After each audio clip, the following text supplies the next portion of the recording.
बिस्मिल्लाहिर्रहमानिर्रहीम। अस्सलाम वालेकुम dear members, hope you are doing well. तो वेलकम करता हूँ आप लोगों को आज के ऑनलाइन प्रोडक्ट ट्रेनिंग सेशन में। आज का जो सेशन है वो है टाइन्स ग्रेप एक्सट्रैक्ट कैप्सूल्स। आज हम ग्रेप एक्सट्रैक्ट कैप्सूल्स के बारे में पढ़ेंगे कि इसमें ग्रेप एक्सट्रैक्ट कैप्सूल्स में कौन कौन से कंपोनेंट शामिल हैं, कैसे वो कंपोनेंट्स हमारी जो बॉडी में मुख्तलिफ़ फिजियोलॉजिकल फंक्शंस होते हैं उसमें अपना रोल अदा करते हैं, और इसके अलावा रिकमेंडेड पीपल इसके लिए कौन कौन से हैं। तो शुरू करते हैं आज की प्रोडक्ट ट्रेनिंग। टॉपिक है हमारा टाइन्स ग्रेप एक्सट्रैक्ट कैप्सूल्स। तो सबसे पहले, क्योंकि ये कैप्सूल जो हैं ये मोस्टली एंटीऑक्सीडेंट है, ऑक्सीडेटिव स्ट्रेस जो है उसको ख़त्म करते हैं। तो बेसिकली हमारा पहला फोकस ये होगा कि ऑक्सीडेटिव स्ट्रेस को डिफ़ाइन करें, फ्री रेडिकल्स को डिफ़ाइन करें।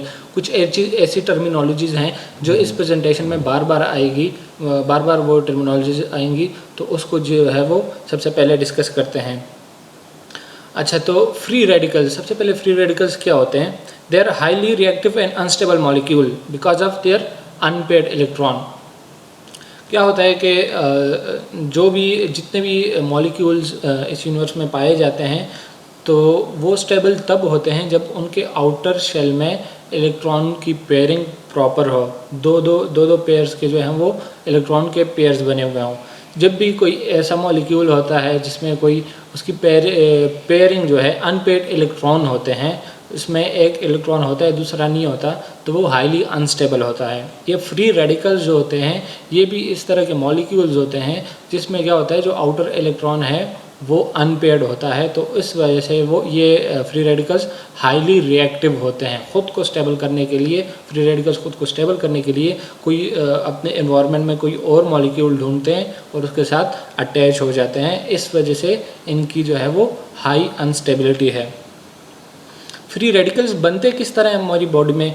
मुख्तलिफ़ किस्म के नेचुरल फिनोमेनाज होते हैं हमारे जिस्म में। मेटाबॉलिज्म होती है, जो न्यूट्रॉन्स होते हैं वो ब्रेक डाउन होते हैं, तो उस मेटाबॉलिज्म के नतीजे में मुख्तलिफ़ चीज़ें बनती हैं। उसमें से कुछ रिएक्टिव ऑक्सीजन स्पीशीज़ ROS या फ्री रेडिकल्स उनको कहते हैं। तो मेटाबॉलिज्म के दौरान जो है वो ये फ्री रेडिकल्स बनते हैं। इसके अलावा एक्सपोजर टू टॉक्सिन्स, मुख्तलिफ़ किस्म के टॉक्सिन्स का जब सामना होता है हमें, जो UV रेडिएशंस हैं या कुछ ऐसे केमिकल एंटिटीज़ होते हैं जो हम इंजेस्ट करते हैं, तो उससे क्या होता है, एंड में जाके ये फ्री रेडिकल्स बनते हैं और वो डायरेक्टली और इनडायरेक्टली हमारे जिस्म को नुकसान पहुँचाते हैं। एक्सपोजर टू टोबैको, जो स्मोकिंग जो लोग करते हैं, तो स्मोकिंग के दौरान जो बाई प्रोडक्ट्स बनते हैं, तो उसमें भी एक ये जो फ्री रेडिकल्स होते हैं ये भी उसके एक कंपोनेंट होते हैं। इसके अलावा जो UV रेडिएशन है ये बहुत इंपॉर्टेंट सोर्स है। UV रेडिएशन से बहुत ज़्यादा ये जब डायरेक्टली हमारे स्किन पे पड़ते हैं तो वो जो है वो फ्री रेडिकल्स बनाते हैं, और वो फ्री रेडिकल्स फिर आगे फर्दर डैमेज कॉज करते हैं हमारी बॉडी में। तो इनकी फ्री रेडिकल्स की लाइफ स्पेन जो है वो बहुत शॉर्ट होती है, बहुत कम अरसे के लिए ये फ्री रेडिकल्स होते हैं। क्यों? क्योंकि ये हाईली अनस्टेबल होते हैं। आप लोगों ने गौर किया होगा, जो कोई भी चीज़ अनस्टेबल होती है, जो लोग अनस्टेबल होते हैं, तो वो ख़ुद को स्टेबल करने के लिए मुख्तलिफ़ वेज़ ढूंढते हैं, मुख्तलिफ़ तरीके ढूंढते हैं ताकि वो ख़ुद को स्टेबल कर सके, और जितना जल्दी हो सके वो ख़ुद को स्टेबल करने की कोशिश करते हैं। तो ये फ्री रेडिकल्स भी इसी तरह होते हैं। इनकी लाइफ स्पेन जो है ये बहुत शॉर्ट टाइम के लिए होते हैं। जैसे ही बनते हैं तो ये अपने सराउंडिंग में कोई चीज़ देख के, कोई मॉलिक्यूल देख के उसके साथ अटैच हो जाते हैं और ख़ुद को स्टेबल कर देते हैं, और जिस चीज़ के साथ अटैच होते हैं उसको डैमेज कर जाते हैं। तो इन फ्री रेडिकल्स का लाइफ स्पेन जो है वो बहुत कम होता है। ये डैमेज क्या कॉज करते हैं? DNA की म्यूटेशन मोस्ट इम्पॉर्टेंट जो है वो सेल्स में जो DNA कंपोनेंट्स हैं ये उस पे जाके उस पर अटैक करते हैं DNA पे, और उसको डैमेज करते हैं। डैमेज के दौरान मतलब उसमें डैमेज का मतलब है कि DNA में म्यूटेशंस लाते हैं, उसके स्ट्रक्चर को चेंज कर देते हैं। जब आपके DNA का स्ट्रक्चर चेंज हो गया तो आपका पूरा जीनोम जो है वो चेंज हो जाता है, और इससे मुख्तलिफ़ किस्म की बीमारियां जो है वो हो सकती हैं।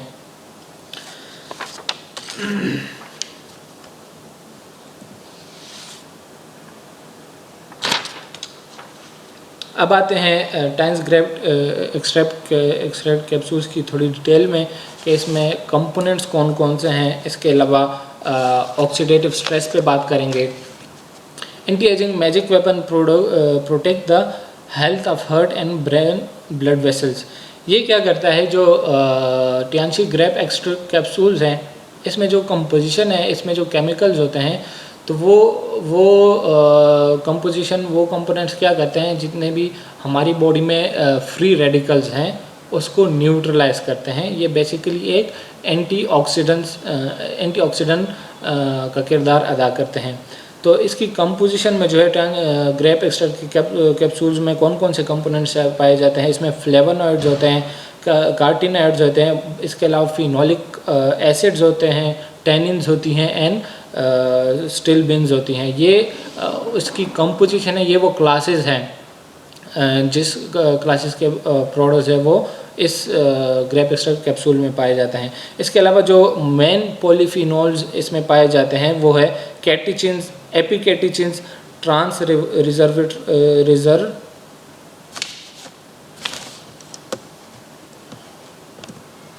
ट्रांसरिस्वेरेट्रोल होता है इसमें, और इसके अलावा प्रोसायनोडिन। ये प्रोडक्ट्स जो हैं वो ये कंपोनेंट्स इस प्रोडक्ट में पाए जाते हैं। इनका फिर आगे फंक्शन क्या होता है, ये एज एंटीऑक्सीडेंट किरदार अदा करते हैं। एंटीऑक्सीडेंट क्या होते हैं, जो फ्री रेडिकल्स को स्कैवेंज करते हैं, फ्री रेडिकल्स को ख़त्म करते हैं। तो यहाँ पे मैं एक टर्मिनोलॉजी डिस्कस करूँ, ऑक्सीडेटिव स्ट्रेस। ये कंपोनेंट्स जो है ये ऑक्सीडेटिव स्ट्रेस को ख़त्म करने में इसका बहुत अहम किरदार है। अब ऑक्सीडेटिव स्ट्रेस क्या होता है, हमारी बॉडी में फ्री रेडिकल्स नेचुरली पाए जाते हैं। मैंने जिक्र किया जो मेटाबॉलिज्म है नॉर्मली, तो उसमें रिएक्टिव ऑक्सीजन स्पीशीज़ ROS जैसे कहते हैं, वो फ्री रेडिकल जो हैं वो पाए जाते हैं। इन फ्री रेडिकल्स का भी हमारी बॉडी में कुछ रोल है, कुछ किरदार है, लेकिन जब तक वो नॉर्मल बैलेंस्ड कंडीशन में हों। तो फ्री रेडिकल्स ये क्या करते हैं, ये अपना फिजियोलॉजिकल फंक्शन, जो फंक्शन इसके ज़िम्मे है वो परफॉर्म करते हैं। इसको काउंटरएक्ट करने के लिए, इसको बैलेंस करने के लिए एंटीऑक्सीडेंट एंजाइम्स होती हैं, वो क्या करती हैं, इसके लेवल को जो है वो मेंटेन रखती हैं। अगर ROS का लेवल ज़्यादा होता है तो एंटीऑक्सीडेटिव एंजाइम जो है वो उसको लेवल को कम करती हैं। तो क्या होता है, जब ROS species, reactive oxygen species या फ्री रेडिकल्स जो हैं उनका बैलेंस जो है वो हाई हो जाता है, रिएक्टिव एंटीऑक्सीडेंट एंजाइम कम होते हैं, और रिएक्टिव ऑक्सीजन स्पीशीज़ का जो है या फ्री रेडिकल जो है वो हमारी बॉडी में जब ज़्यादा हो जाते हैं। ज़्यादा क्यों होंगे, या तो जो फैक्टर्स हैं इसको पैदा करने में, या उस फैक्टर्स की उनको हम प्रीडिस्पोज हैं। जिस तरह मैंने जिक्र किया UV रेडिएशन, अगर हमारी बॉडी पे बहुत ज़्यादा UV रेडिएशन पड़ रही है तो फ्री रेडिकल्स ज़्यादा जो है वो जनरेट होंगे। अगर टोबैको स्मोकर जो हैं या स्मोकिंग वाले जो लोग हैं उनमें भी जो है वो फ्री रेडिकल्स की जनरेशन ज़्यादा होगी। तो जब फ्री रेडिकल्स का लेवल ज़्यादा हो जाता है तो उसको कहते हैं oxidative stress. The mechanism is controlled by antioxidant enzyme. Excessive और reactive oxygen species lead to imbalance between antioxidant and ROS। क्या होता है, ROS का जब बैलेंस ज़्यादा हो जाता है तो और वो रिएक्टिव ऑक्सीजन स्पीशीज़ फिर मुख्तलिफ चीज़ों को डैमेज करते हैं, आपके सेल्स को डैमेज करते हैं, प्रोटीन्स को डैमेज करते हैं, लिपिड्स को डैमेज करते हैं। कौन सी चीज़ें, वो एक्सेसिव ROS जो है। तो इस तरह ऑक्सीडेटिव स्ट्रेस में क्या होता है कि आपके जो फ्री रेडिकल्स हैं, जो रिएक्टिव ऑक्सीजन स्पीशीज़ हैं, उनका लेवल ज़्यादा हो जाता है, एंटीऑक्सीडेंट एंजाइम का लेवल जो है वो कम होता है, इसके बीच में इम्बैलेंस आती है। उस इम्बैलेंस की वजह से मुख्तलिफ ये जो ROS स्पीशीज़ हैं ये आपके जिस्म के मुख्तलिफ कंपोनेंट्स पे अटैक करते हैं, प्रोटीन्स को डिग्रेड करते हैं, DNA में म्यूटेशंस वो कॉज करते हैं। इसके अलावा लिपिड्स को डिग्रेड करते हैं, आपके जो वेस्कुलेचर है, जो ब्लड वेसल्स हैं, उसको जाके डैमेज करते हैं। तो इस तरह आपकी ओवरऑल जो है वो बॉडी स्ट्रेस में रहती है। कंडीशंस जो ऑक्सीडेटिव स्ट्रेस की वजह से हो सकती है वो कौन कौन सी है। कैंसर एक बहुत इम्पॉर्टेंट है जिससे ROS के लिए reactive oxygen species cancer cause कर सकते हैं। इसके अलावा टाइप 2 डायबिटीज़ भी जो है वो एक्सेसिव ROS या ऑक्सीडेटिव स्ट्रेस की वजह से हो सकती हैं। पल्मोनरी एंड कार्डियोवास्कुलर डिजीज़ इसकी वजह से हो सकते हैं। डीजनरेटिव इलनेस एंड एजिंग जो है वो इस ऑक्सीडेटिव स्ट्रेस की वजह से हो सकता है। अब ऑक्सीडेटिव स्ट्रेस को कवर अप करने के लिए कौन सी चीज़ें होती हैं, तो ऐसे वो सारे वो मॉलिक्यूल, सारे वो कंपोनेंट्स जो ऑक्सीडेटिव स्ट्रेस को ख़त्म करते हैं, जो फ्री रेडिकल्स को स्कैवेंज करते हैं, जो फ्री रेडिकल्स को ख़त्म करते हैं, तो दैट आर कॉल्ड एंटीऑक्सीडेंट्स। अब ये टायंस ग्रेप एक्सट्रैक्ट कैप्सूल्स भी अ टाइप ऑफ एंटीऑक्सीडेंट है। ये क्या करता है, एंटीऑक्सीडेंट एंजाइम्स की एक्टिविटी को प्रमोट करता है और फ्री रेडिकल्स के लेवल को कम करता है। जब फ्री रेडिकल्स का लेवल कम होगा तो आपकी बॉडी जो है वो ऑक्सीडेटिव स्ट्रेस में नहीं रहेगी और इस तरह आपकी जो ओवरऑल होम्योस्टेसिस है वो जो है वो मेंटेन रहेगी। अच्छा, इसकी जो इसमें जो कंपोनेंट्स हैं, इस जो कंपोजिशन है इसकी, उसमें एक कंपोनेंट है रेसवेराट्रोल। ये बहुत इम्पॉर्टेंट एंटीऑक्सीडेंट है। जितनी भी जो इसकी एंटीऑक्सीडेंट एक्टिविटीज़ हैं उसमें रेसवेराट्रोल का जो है वो बहुत इम्पॉर्टेंट रोल है। ये क्या करता है, it is antioxidant and anti ageing. ये क्या करता है, and scavenging free radicals. Free radicals को ऑक्सीडेटिव स्ट्रेस में क्या होता है, फ्री रेडिकल्स का लेवल ज़्यादा हो जाता है। जब फ्री रेडिकल्स का लेवल ज़्यादा होगा तो एंटीऑक्सीडेंट जब हम देंगे तो वो फ्री रेडिकल्स क्या करेंगे, स्कैवेंज करेंगे। स्कैवेंज का मतलब है उसको असर को ख़त्म करेंगे, उन फ्री रेडिकल्स को इनगल्फ करेंगे, उसको डिग्रेड करेंगे। तो जब फ्री रेडिकल्स डिग्रेड हो गए तो एंटी ऑक्सीडेटिव स्ट्रेस जो है वो ख़त्म हो जाए। ऑक्सीडेटिव स्ट्रेस जब ख़त्म होगा तो जो एजिंग का प्रोसेस है, जो बुढ़ापे के बढ़ने का प्रोसेस है, वो जो है वो स्लो डाउन होगा। इसके अलावा by eliminating free radicals it inhibit lipid peroxidation and regulate antioxidant enzyme activity, delay the aging of human body। ये क्या करते हैं, जो इसकी कंपोजिशन है रेसवेराट्रोल, जो मेन कंपोनेंट है इसका, ये क्या करता है कि जो लिपिड पर ऑक्सीडेशन है ये उसको प्रिवेंट करता है। लिपिड पर ऑक्सीडेशन क्या होते हैं कि जो फ्री रेडिकल्स हैं ये बाज़ औक़ात क्या करते हैं, जब हमारे बॉडी में आप लोगों को पता है कि सेल से बनी है, तो सेल का एक कंपोनेंट होता है सेल मेम्ब्रेन। उस मेम्ब्रेन का एक इम्पॉर्टेंट मॉलिक्यूल जो है या जो उसका मैट्रिक्स है वो लिपिड से बना हुआ होता है।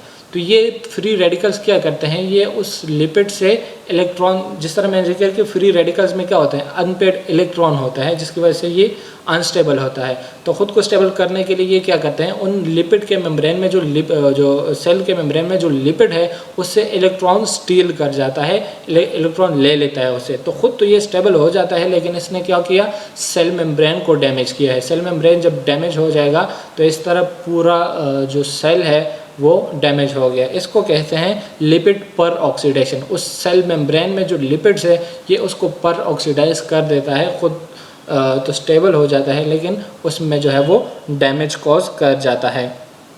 इसके अलावा ये क्या करते हैं, it regulate antioxidant enzyme activity. Antioxidant enzyme जो हमारे जिस्म में पाए जाते हैं उनके फंक्शन को ये रेगुलेट करता है। रेगुलेट कैसे करता है, एंटीऑक्सीडेंट एंजाइम का फंक्शन क्या होता है कि ये रिएक्टिव ऑक्सीजन स्पीशीज़ जो होते हैं, जो फ्री रेडिकल्स होते हैं, उसको ख़त्म करता है, उसको बैलेंस रखता है। तो इस तरह ये ग्रेप एक्सट्रैक्ट कैप्सूल्स भी इन एंजाइम के लेवल को रेगुलेट करते हैं। And delay the ageing of human body, और हमारे जिस्म में जो एजिंग का प्रोसेस है उसको डिले करते हैं। क्यों? क्योंकि ऑक्सीडेटिव, जब हमारी बॉडी ऑक्सीडेटिव स्ट्रेस में होती है तो ये जो फ्री रेडिकल्स होते हैं वो आपके मुख्तलिफ ऑर्गन्स को डैमेज करते हैं और आहिस्ता आहिस्ता उसको वीक करते जाते हैं। तो जब आपके एजिंग प्रोसेस में क्या होता है कि आपके सारे ऑर्गन जो है वो आहिस्ता आहिस्ता कमज़ोर होने शुरू हो जाते हैं। तो ये जब रिएक्टिव ऑक्सीजन स्पीशीज़ या फ्री रेडिकल्स आपके जिस्म में नहीं होंगे तो आप में जो एजिंग का प्रोसेस है वो भी स्लो डाउन होगा। इसके अलावा maintain beauty and keep young. Free radicals क्या करते हैं, ये आपकी ब्यूटी को मेंटेन रखते हैं, आपके जो खूबसूरती है उसको बरकरार रखते हैं। कैसे? ऑक्सीडेटिव स्ट्रेस में जब होती है बॉडी, जब फ्री रेडिकल्स ज़्यादा होते हैं हमारे जिस्म में, तो वो क्या करते हैं, आपके मुख्तलिफ जो स्किन के जो सेल्स हैं, जो स्किन में प्रोटीन्स पाए जाते हैं, जो कोलेजन होती है, जो इसमें इंपॉर्टेंट जो लिपिड्स होते हैं, उसको डैमेज करते हैं। सेल किस तरह डैमेज करते हैं? लिपिड पर ऑक्सीडेशन में हमने डिस्कस किया कि जो सेल का जो आउटर मेम्ब्रेन होता है उसमें जो लिपिड मॉलिक्यूल होते हैं, तो ये फ्री रेडिकल्स उस लिपिड मॉलिक्यूल से इलेक्ट्रॉन ले लेते हैं और क्या कर जाते हैं, उन लिपिड की पर ऑक्सीडेशन कर जाते हैं, तो वो सेल क्या होता है, डैमेज हो जाता है। इसके अलावा ये फ्री रेडिकल्स आपके जिस्म में जो स्किन में जो प्रोटीन्स पाए जाते हैं, जो कोलेजन पाई जाती है, उस पर जाके अटैक करते हैं और उसको ख़त्म करते हैं। जब कोलेजन का लेवल आप में कम होगा, जब कोलेजन डिग्रेड हो जाएगा, तो आपकी स्किन में वो इलास्टिसिटी और वो चमक जो है वो नहीं रहती। तो ये क्या करता है, इनडायरेक्टली हमारी ब्यूटी को जो ग्रेप एक्सट्रैक्ट कैप्सूल्स हैं, ये ऑक्सीडेटिव स्ट्रेस को कम करते हैं, ऑक्सीडेटिव स्ट्रेस को ख़त्म करते हैं, फ्री रेडिकल्स को स्कैवेंज करते हैं और रिज़ल्ट में हमें जो ब्यूटीफाइड स्किन है या जो हमारी जल्द है वो खूबसूरत रहती है और उसमें ऑक्सीडेटिव स्ट्रेस नहीं होती। इसके अलावा keep the cell young and healthy, जो हमारे सेल्स हैं उसको डैमेज होने से रोकते हैं और उनको एक्टिव रखते हैं। इसके अलावा जो ये क्या काम करते हैं, prevent atherosclerosis, reduce the blood viscosity, prevent disease of blood vessels. ये टियानची ग्रेप एक्सट्रैक्ट कैप्सूल्स क्या करते हैं, प्रिवेंट एथेरोस्क्लेरोसिस, एथेरोस्क्लेरोसिस को प्रिवेंट करते हैं। ये एथेरोस्क्लेरोसिस एक बीमारी है, जिस तरह मैंने जिक्र किया था कि रिएक्टिव ऑक्सीजन स्पीशीज़ जो हैं या फ्री रेडिकल जो हैं वो क्या करते हैं, वो हमारे जो मुख्तलिफ कार्डियोवैस्कुलर या पल्मोनरी डिजीज़ हैं वो कॉज करते हैं। तो एथेरोस्क्लेरोसिस एक कार्डियोवैस्कुलर डिजीज़ है। इसमें क्या होता है कि जो ब्लड वेसल्स हैं, जो खून, जिन लोगों में खून दौड़ता है, तो उनमें डिपोजिशन हो जाती है। जो डैमेज लिपिड है, ये क्या करता है, लिपिड को डैमेज करता है, लिपिड की पर ऑक्सीडेशन कॉज करता है।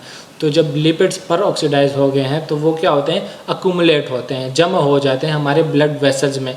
तो हमारे ब्लड वेसल में जब एक पाइप जा रही है, ठीक है, उसमें कोई चीज़ जम गई है, तो उस पाइप की थिकनेस जो है वो कम हो जाती है। उसमें अगर पानी में वो पाइप जो है पानी के फ़्लो के लिए है, तो उस पाइप में पानी की वो फ़्लो मेंटेन नहीं रहती।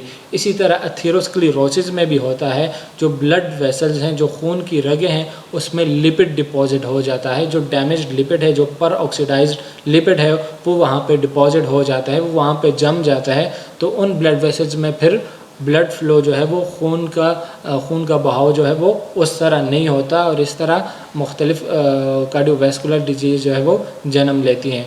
तो ये कैप्सूल्स क्या करते हैं, ये आपके एथेरोस्क्लेरोसिस को प्रिवेंट करते हैं। ये लिपिड के पर ऑक्सीडेशन को प्रिवेंट करते हैं। जब लिपिड की पर ऑक्सीडेशन नहीं हो रही, लिपिड आपका डैमेज नहीं हो रहा, तो वो अक्यूमुलेट भी नहीं होगा और वो ब्लड के साथ साथ जो है वो फ़्लो करता जाएगा और आपके जो वेसल्स हैं उसकी जो डायमीटर है वो पहले की तरह नॉर्मल रहेगी और खून जो है उसमें प्रॉपर फ़्लो होगा। इसके अलावा ये ब्लड की रिड्यूस द ब्लड विस्कोसिटी, जब ब्लड की विस्कोसिटी कम होगी, ब्लड की विस्कोसिटी को ये मेंटेन रखता है, कम रखता है, तो ब्लड की जब विस्कोसिटी कम होती है तो वो ब्लड वेसल्स में प्रॉपर फ़्लो करता है और उसकी फ़्लो नॉर्मल होती है। आप लोगों ने देखा होगा कि अगर हम पानी को एक पाइप से गुजार रहे हैं, पानी की विस्कोसिटी कम है कंपेरेटिवली, अगर हम उसी पाइप से जो विस्कस जो हनी होता है, जो शहद होता है, तो अगर वो हम पास करें तो उसकी फ़्लो प्रॉपर नहीं होगी और कंपेरेटिवली पानी की फ़्लो प्रॉपर होगी। क्यों? क्योंकि उसकी विस्कोसिटी कम है, पानी की विस्कोसिटी कम है। इसी तरह ये क्या करता है, ब्लड की विस्कोसिटी को कम करता है। तो ब्लड की विस्कोसिटी जब कम होती है तो वो ब्लड जो है वो वेसल्स में प्रॉपर फ़्लो करता है और हर सेल को जो है वो हर सेल को ब्लड फ़्लो प्रॉपर मिलती है। इसके अलावा prevent disease of blood vessel, और इस तरह ये क्या करता है, ब्लड वेसल्स की जितनी बीमारियां हैं उसको प्रिवेंट करता है। इसके अलावा it regulate immunity and prevent tumour. ये क्या करता है, कॉज का जो इम्यून सिस्टम है, इम्यून सिस्टम को मेंटेन रखता है। जिस तरह रिएक्टिव ऑक्सीजन स्पीशीज़ है उसका इम्यूनिटी में बहुत इम्पॉर्टेंट रोल है।